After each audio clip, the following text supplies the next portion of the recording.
Welcome to the second episode of Raised Bees. I'm your host, the Little Beekeeper. It's the first week in June, and we're looking to see if we need to take some honey supers off. Some people don't put straps on their hives. I usually do because sometimes it can get windy here and it's just extra insurance that nothing will blow off. A lot of people also put bricks on top of their hives. Okay, can you give it a few puffs of smoke when I lift the lid, please?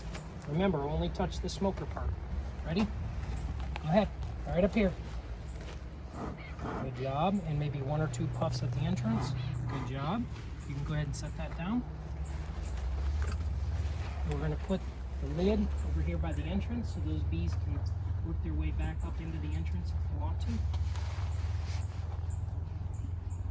Go ahead and get the smoker ready, if you would. Give me 2 puffs of smoke under this lid. Good job. Okay. Thank you. And we're going to put this up at the entrance. So let's see what we have in here. Last week we checked and there wasn't much honey in these. This is the frame you held last week. Looks about the same. You can see there's some new honey going in there. They look so cute. Yeah. So they're quite a ways away from being ready. I wish they actually did use honeycombs. Wait a minute, they do. And then as I go out frames, there's usually going to be less and less honey. The most is going to be towards the middle. And I'll go ahead and pull one of these outer frames. That one doesn't have any honey on it whatsoever, and they're still drawing comb out. So this honey super is a long ways away from being ready to be. So we're going to check the super underneath. Be careful, Daddy, don't break the bees. Okay, so this one looks a lot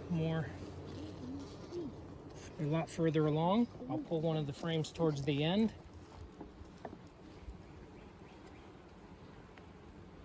Now this frame is pretty full, feels pretty heavy. They're starting to cap the honey towards the top, which is, you know, it's ready to extract after it's been capped because the moisture content is correct. What types of bees? These are... Oh yeah. Reagan, what types of bees are on this frame? There's worker bees. Yep. Would the queen be on this frame?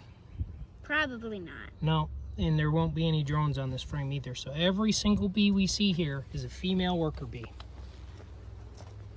So I can see the next frame towards the middle looks about the same. It's mostly capped, but not all the way. Just for the heck of it, I'm going to pull this middle frame. Whoa. We have drone comb up here. So it appears as though our queen has gotten through the queen excluder because we have capped brood in this chamber. So this is the first time we've ever had the queen get through the queen excluder and make it up into the honey supers. This was the only frame that had brood on it, and the queen excluder didn't have any damage to it. We later found the queen in the lower brood boxes, so we'll leave this be and see what happens. Since the honey supers weren't ready for extraction yet, let's talk about another topic. Today we're going to teach you about the 3 types of bees in a honeybee colony. Reagan, what other kind of bees are in the colony that we just saw? There are worker bees, drones, and queen bee. What are a drone? A drone is a male bee who just goes out and mates with other queens and does absolutely nothing. When it comes back, the other workers have to feed them.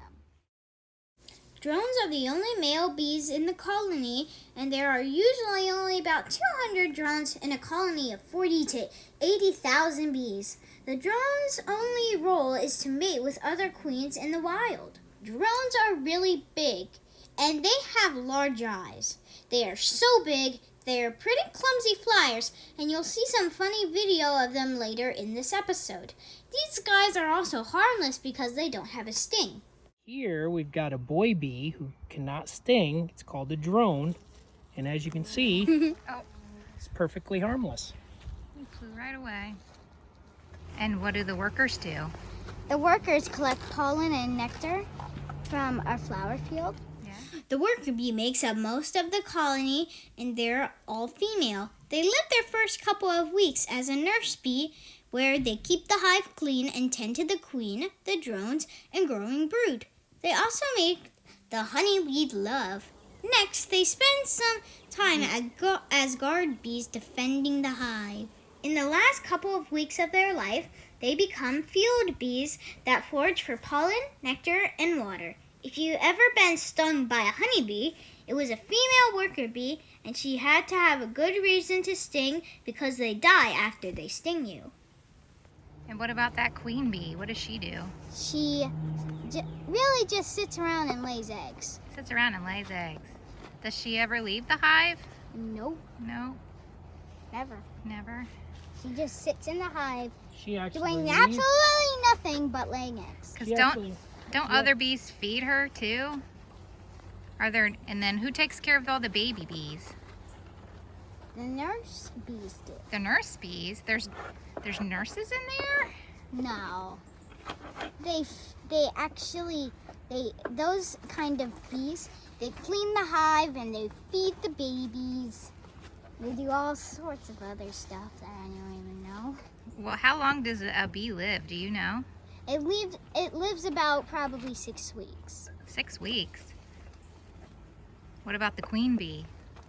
She can live up like years. Years. There is only one queen in a colony, and she can live for a few years. She has the ability to lay as many as 2,000 eggs a day. Whoa! Do you have any names to your bees? No, because there's 1,000 of bees. There's 1,000 of them? Like a million. Okay. Enjoy these next few clips of bees in slow motion. Notice how clumsy the large drones are.